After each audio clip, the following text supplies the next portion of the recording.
Yes, students, the most important concept in AP is rth term from the end. अगर आप दोनों की बातें खत्म हो गई हो, कॉन्सेप्ट समझ लें.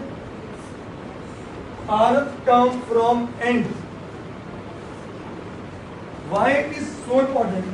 क्योंकि आने वाले फ्यूचर में आप +1 +2 में जाएंगे तो ये कॉन्सेप्ट कई और चैप्टर्स में भी यूज होगा. तो कॉन्सेप्ट है क्या, समझने की कोशिश करते हैं. मैं कहता हूं कोई एक एपी है जिसके अंदर ये कुछ टर्म्स है मेरे पास A1, A2, A3, A4, A5, A6, A7, A8, A9 और A10. अगर मेरे को कहीं कहे which is the 6th term from end, अक्सर बच्चे आंसर देते हैं 10 में से 6 माइनस कर दो, 4 इज द आंसर. ये एक माइंडसेट है बच्चों का जहां बच्चे ब्लंडर मिस्टेक करते हैं. अब इसको काउंट करो. पहली टर्म, दूसरी टर्म, तीसरी टर्म, चौथी टर्म, पांचवी टर्म. आपने माइनस करके निकाला था क्या? A4 निकला क्या? A5. सही है. Is that clear? तो आपने अगर टोटल नंबर ऑफ टर्म्स को हम n से लिखते हैं और rth टर्म को r से लिख रहे हैं, आपने मन में किया 10 - 6, आंसर आया 4. फिर आंसर क्या था? तो आंसर कुछ ऐसा ही बना होगा 10 - 6 + 1. 10 माइनस, तो याद रखो ये 3 मेथड से कराऊंगा आपको इसके क्वेश्चन को. मेथड 1 है rth term from end is equal to n - r plus 1th term from beginning. अब नोटिस करो, rth term from end, n बन गया 10, r बन गया 6, 10 - 6 4, 4 + 1, तो 5th टर्म फ्रॉम बिगिनिंग हो गया ना. 1 2 3 4 5. तो एक रिजल्ट ये है, क्या तो ऐसे याद कर लो. फिर मेथड 2 क्या है? मेथड 2 क्या है? Just reverse the AP.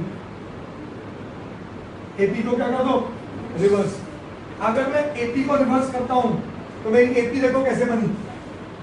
A10, A9, A8, A7, A6, A5, A4, A3, A2, A1. पहली टर्म, दूसरी टर्म, तीसरी टर्म, चौथी टर्म, पांचवी टर्म और क्या 6वीं टर्म वापस A5 बनी.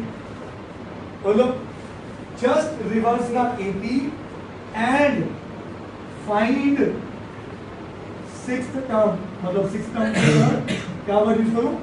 rth term. and find, यहाँ पे 6th को मैं rth ले रहा हूं, ठीक है. and find rth term from beginning. ठीक है. इसमें सिर्फ एक प्रिकॉशन है, सिर्फ एक प्रिकॉशन इसमें है.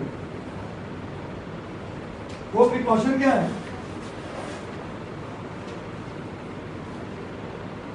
The common difference changes its sign. कैसे? यहां से पहली एक से कॉमन डिफरेंस सोचो क्या निकल रहा है? A10 minus A9.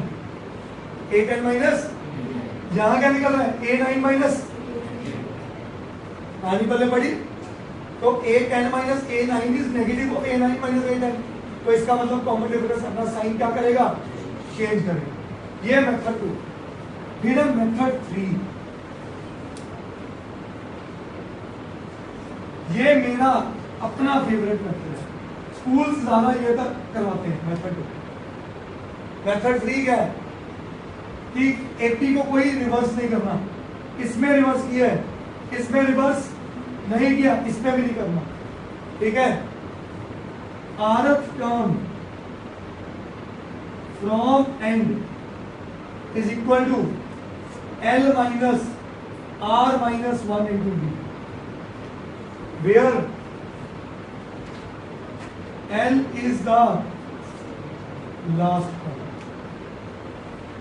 Last term जो होगी माइनस rth टर्म जो निकल रही है माइनस 1 इंटू डी कर दो, यू विल गेट इट।